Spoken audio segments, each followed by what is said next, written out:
Thank you for joining us. I'm your host, Heath Riddles. Recovery People is a weekly podcast out of Austin, Texas, about the culture of recovery from substance abuse and other forms of addiction. Check us out on the web at recoverypeople.org. You can also follow us on Facebook and Twitter for the latest. Be sure to subscribe to our show on iTunes so you never miss an episode. This week on Recovery People, we all know it's a serious topic, but who says recovery can't be funny, edgy, and sometimes even downright irreverent? Publishing powerhouse Meir Roshan is the brains behind the internet's most cutting-edge recovery blog spot. We'll talk to him today about thefix.com.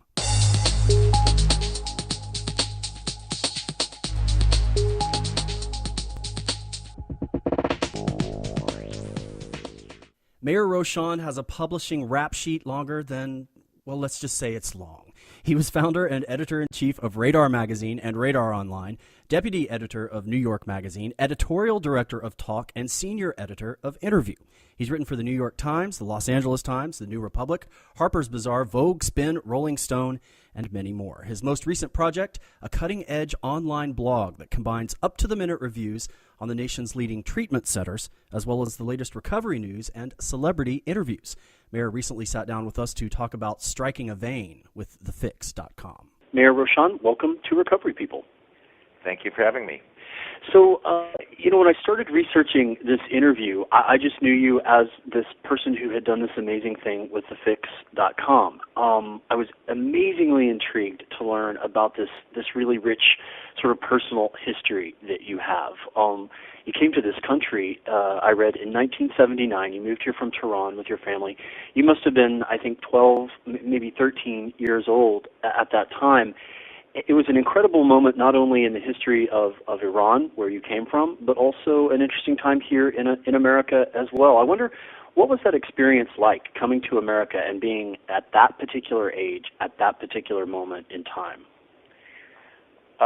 It's definitely interesting. My mom was American, so it wasn't completely as much of a culture shock as it would have been had both of my parents been Iranian. But I spent, my life until then in Iran.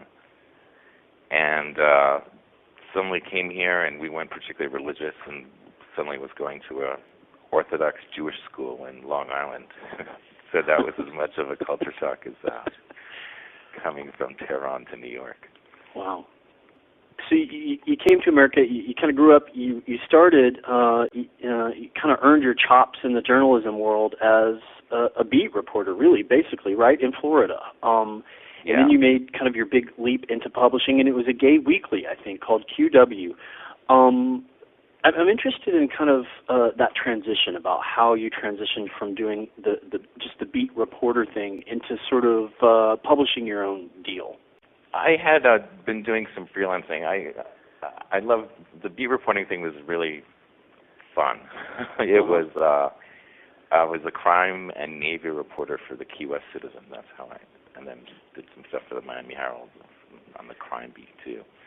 I missed New York, and then I started writing for a publication called Out Week, which was a gay weekly at the time that was, I guess, pretty famous for outing. It was the middle of the AIDS crisis, and the idea was that by not speaking publicly, people were kind of fostering ignorance about the crisis and preventing attention from being paid to it. And so one of the pieces I did there was on Liz Smith, and they were constantly outing Liz Smith, and I somehow managed to convince her that she would be smart to counter them. And so she did this interview with me called Liz Smith, the I Hate Out Week interview. Liz Smith from Texas. And it got a ton of attention, and then when Out Week folded, there were these people trying to start a new gay weekly, and they approached me, and it was, in the middle of the AIDS crisis, publishing a gay weekly was fascinating, and I've had a lot of occasion doing the fix to think back on that, because I find, weirdly, that there's lots of parallels between publishing a addiction site now, and what we were trying to do back then. And I think that's fascinating. That's kind of exactly what I was getting at. I think certainly between now and then, it seems like the LGBT community has really figured out how to leverage the internet. The LGBT community is on there, resources, everything. But still, I think in the recovery community, it's still a very underserved population in terms of the availability of online resources. And it seems like maybe you are bringing some of that experience to bear here. Yeah, it's been really, I after QW, I went on and did a lot more mainstream stuff, and I didn't really, I did a lot of startups, but they were different in kind, and there was a similar sense when we started doing QW. There were the beginnings of a community, but people hadn't fully accepted themselves as a community, even inside that community. Mm-hmm. And certainly from the outside, there was still lots of, skepticism and general hatred that had to be dealt with. But even then, you could see that slowly there was this community that was beginning to take shape, that identified as proudly as being a community that saw its needs, and there was a marketing message actually to advertisers that if you are smart enough to see that this growing community is building up and you can speak to them, they will be, first of all, loyal consumers, which turned out to be true. I mean, there's reason Calvin Klein underwear continues to do so well among gay men. The first advertisers to reach out to that community did really well. And I find in the recovery community, it's just, there's a similar, you see this community starting to take shape with actual borders and with people for the first time. You hear people say, I'm really proud to be in recovery. I'm proud to have gone through what I've gone through and come out on the other side. And so taking, there's just so many parallels between it. Similarly, part of the fight is having people who are in the community kind of come to terms with, being part of it and being proud of what they've managed to accomplish, and kind of seeing how they are similar and how they're different to the community outside. And it's very interesting to me also, you seem to bring this, I mean, obviously you're a writer and a journalist, but you're also an entrepreneur, which I think is such a leap, from being a journalist.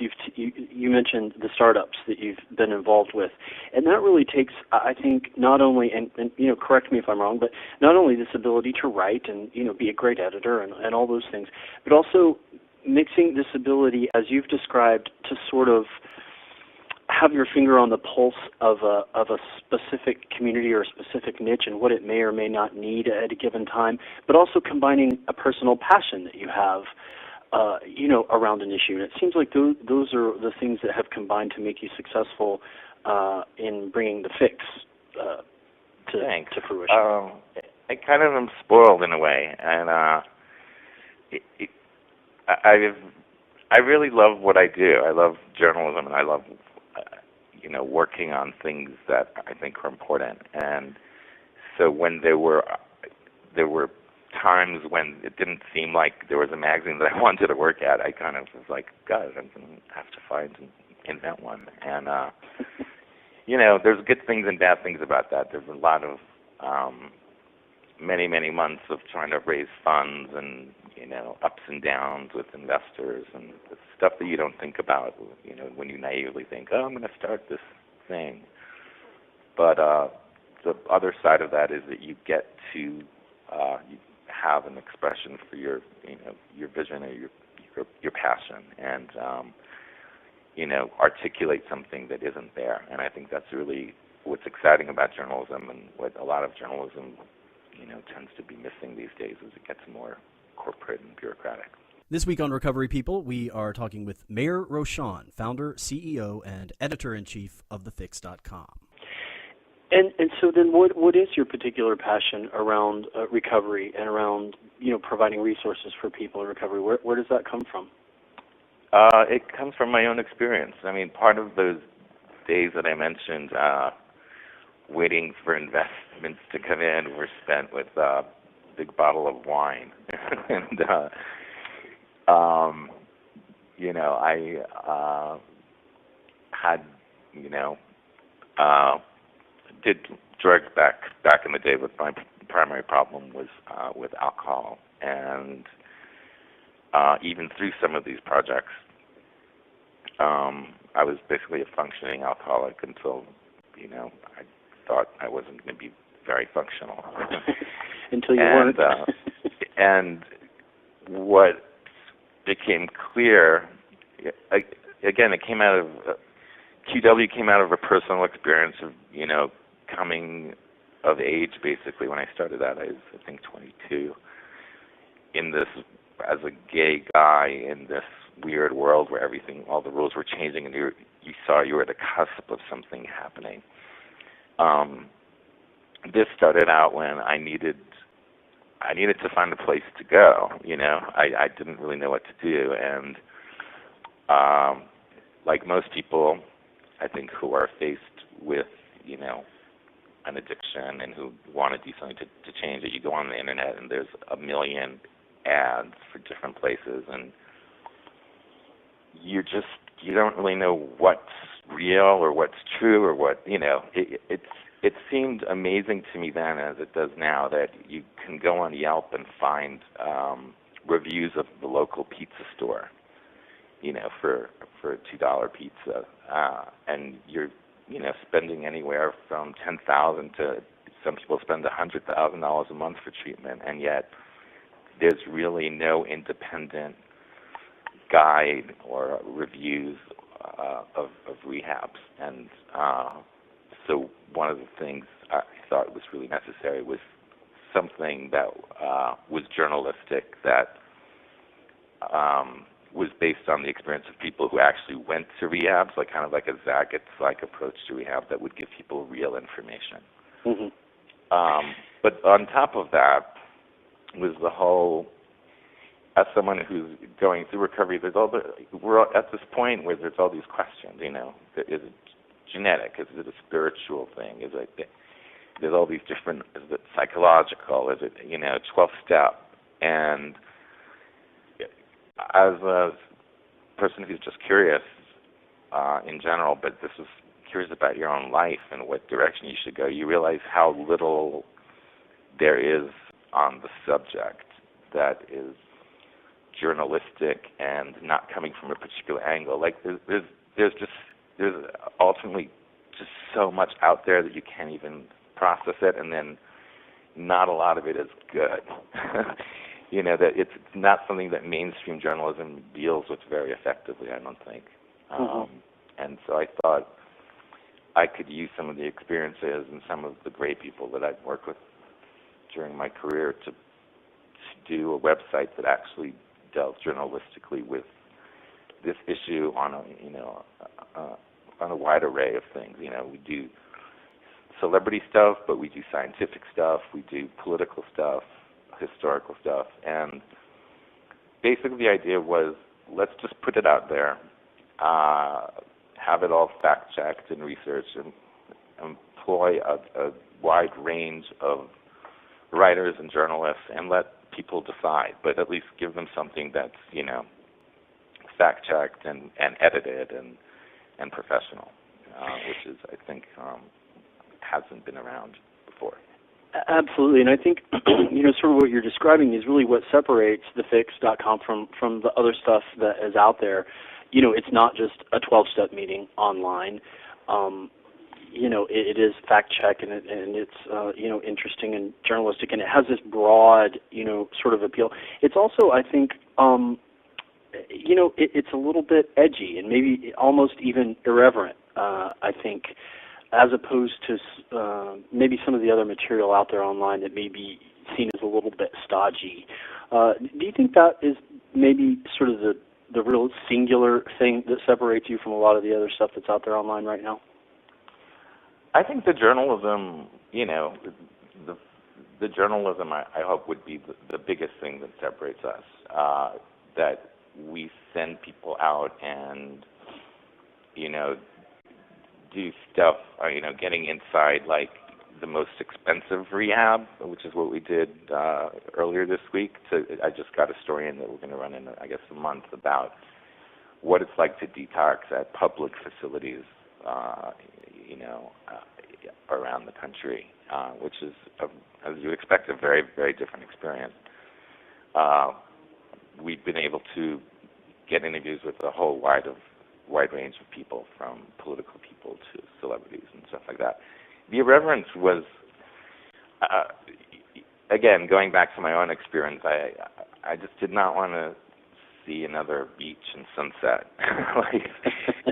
I thought it should come out of the lives that people were living, and there seems to be this tone that had been developed around recovery that was a little bit. It was outside the experience of people I know who were undergoing recovery, and I thought we should, I think it's okay to be funny about recovery sometimes, because, even if you go to meetings, they're not somber occasions always. And I think that I think in any institution there is a lot to be said, to commend it, and a lot of things that are wrong with it. And good journalism, the job of good journalism is to look at institutions and see what's working and what's not.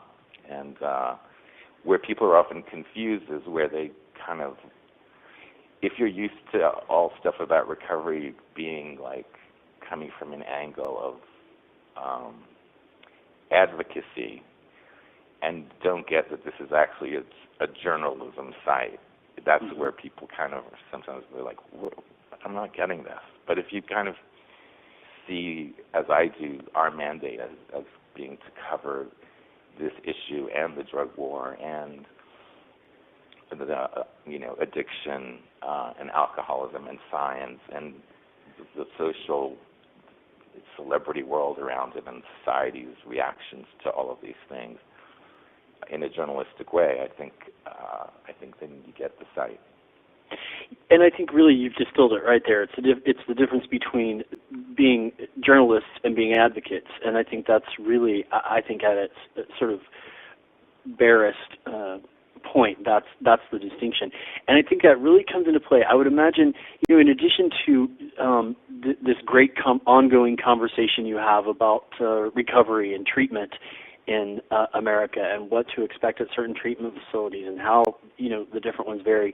Another great topic that I see popping up a lot on the site is sort of the medical response to addiction and to recovery, and the different pills and different vaccines that are in the pipeline coming down to basically, I think from the medical perspective, really address addiction. And I wonder what kind of sort of feedback or pushback even you may get from the more advocacy-minded readers as opposed to the journalistic-minded readers on articles around that stuff.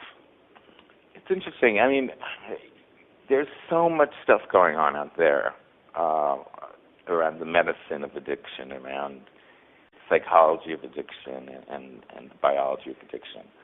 And yet most of it is in academic journals, and it's not, the media is not covering it in the way that lay people understand. And so it's not getting out there, and there's lots of promising stuff in the pipeline and even out of the pipeline, like Vivitrol, that isn't really getting the attention it deserves. But those people are advocates too, the people who are the scientists who are coming up with a lot of these things. One of the things that's interesting to me as a journalist covering this world right now is, there is in some quarters of AA, like the idea of taking a pill. I don't think anyone would say that there is a pill that can cure addiction, but there's certainly substances that could help with cravings and can help with aspects of addiction. And it exposes this, there are people who would be like horrified that prospect, because if you believe that AA is a spiritual malady, and a physical allergy, as was claimed in the Big Book, then the idea of some pill coming and helping it out is not really what you're going to get too excited about. But that's such an interesting chasm here. It's such an interesting debate. We're going to take a quick break here. You're listening to Recovery People. This week our guest is Meir Roshan, who has created one of the hottest new online resources for people in recovery, thefix.com. More with Meir when Recovery People continues. Soberhood is a 501c3 nonprofit decreasing the cost of addiction while improving the health and well-being of lives and communities through recovery support, awareness, and community building. For more information, go to soberhood.org. Welcome back to Recovery People. We recently got to speak with Meir Roshan in New York. Meir is no stranger to the world of journalism and publishing. His most recent project is a daring new blog called thefix.com, where he brings his pop culture savvy and journalistic instinct to bear on the world of recovery. When I was doing QW, I'm kind of a general interest guy. I have a lot of different, and the magazines that I've worked at since QW until now have all been general interest magazines. So, and I was a little bit nervous when I started doing this. I'm like, what if I get bored? Mm-hmm. But inside this one topic of addiction right now, just as at QW, it gives you this way to do all of these interesting topics. It's a community that's in play and in formation, and there's just so many great stories and ideas that are coming out of this that it's never a dull moment, really. I want to talk a little bit about Whitney Houston. Obviously her death has been the subject of a lot of discourse across the web, including on thefix.com. I read recently you've been a little bit critical of the mass media's coverage, not only of Whitney Houston's death, but of other sort of celebrity addiction stories. What is it that you think the media is getting wrong in its approach to covering celebrities and sort of the celebrity struggle with addiction? It's interesting. I did this op-ed piece, and it was pretty widely picked up, and some of the comments noted that, what a hypocrite. You're the guy who started Radar and Radar Online, which are not the new Radar Online that you see now was bought by the Inquirer folks, so it's not really what I started, but Radar was known for its irreverent coverage of celebrities. And I still think we should cover celebrities irreverently, especially when they're, deserving of irreverent coverage. I think my proposition in my story was, if that's all you're getting, if the issue of addiction comes up primarily when it's in terms of a celebrity's death, and then all of these other things around it aren't followed up on. So there's this burst of coverage, and it's broadcast in this narrative of Whitney and Bobby, and then it goes away. You're leaving behind the true realities of America right now, which is really under siege by addiction in huge ways. I mean, there's huge parts of America that have been decimated by meth. There's this the rise of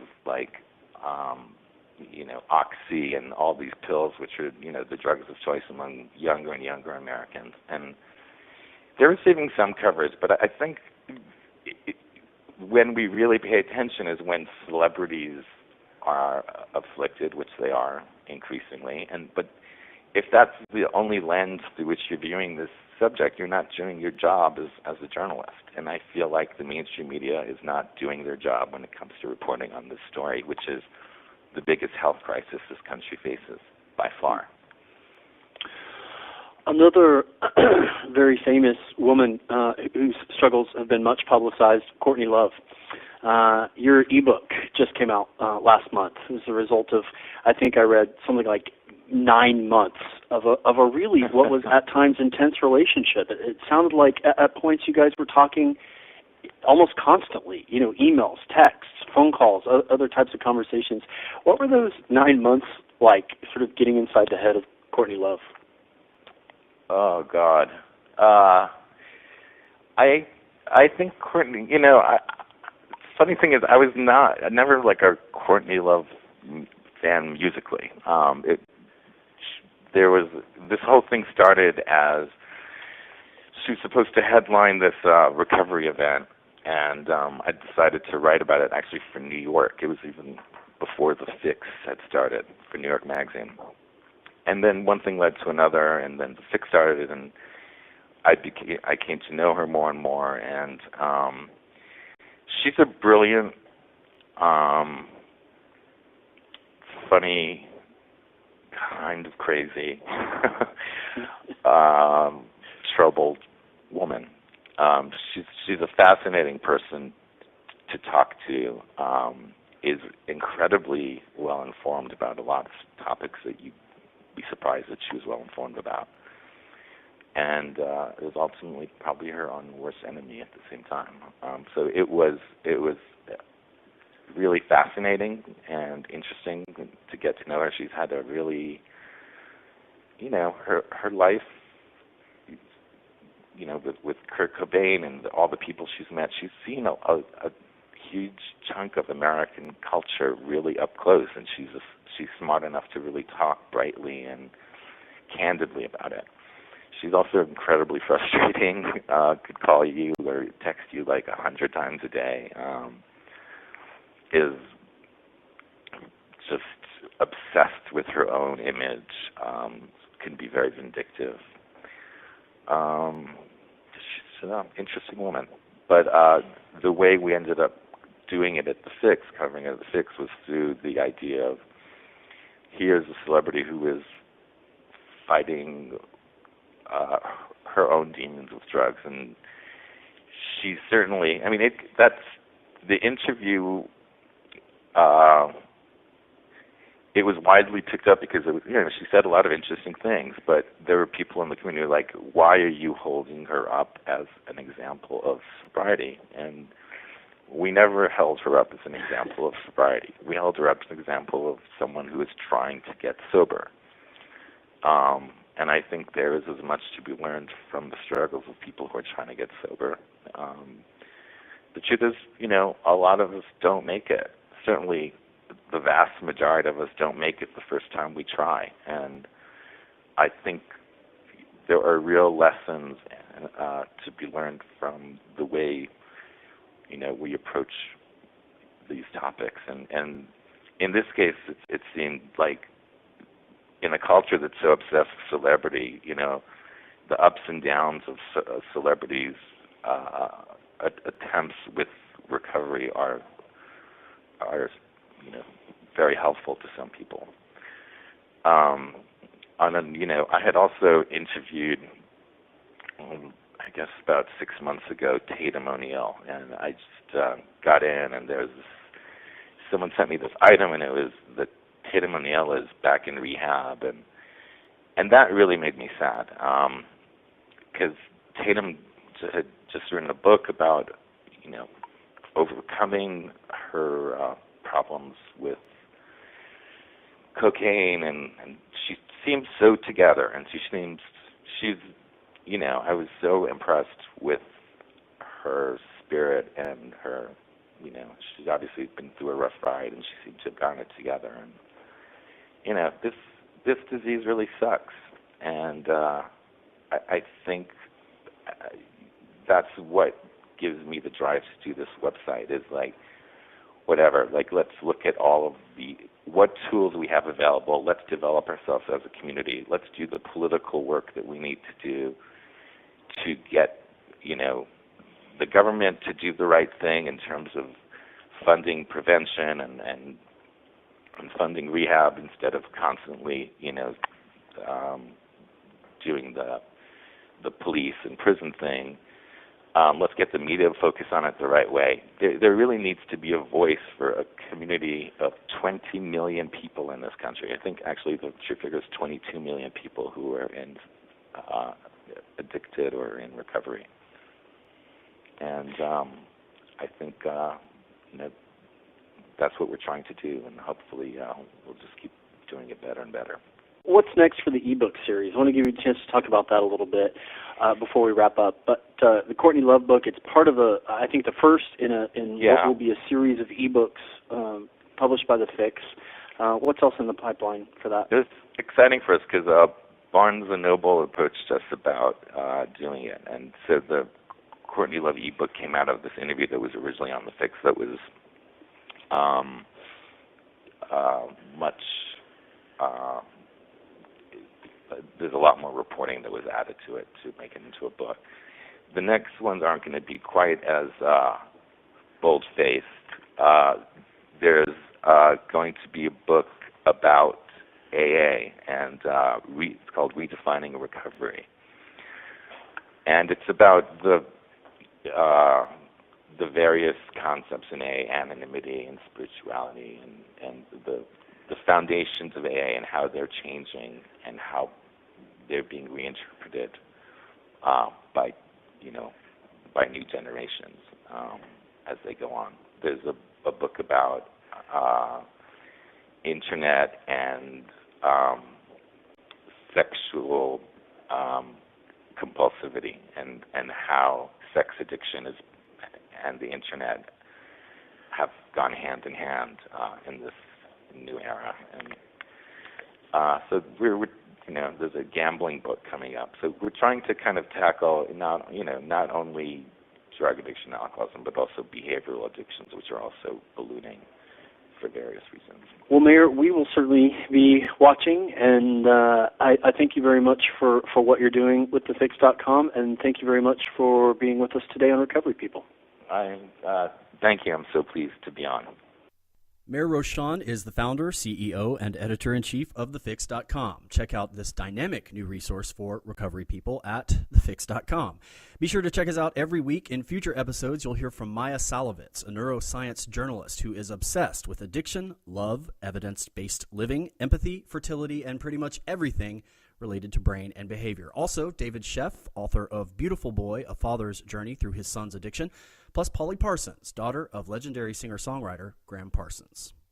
Thank you for joining us for this episode of Recovery People. The best way to consume our podcast is by subscribing on iTunes. Please also visit recoverypeople.org or our Facebook page for archives of the show.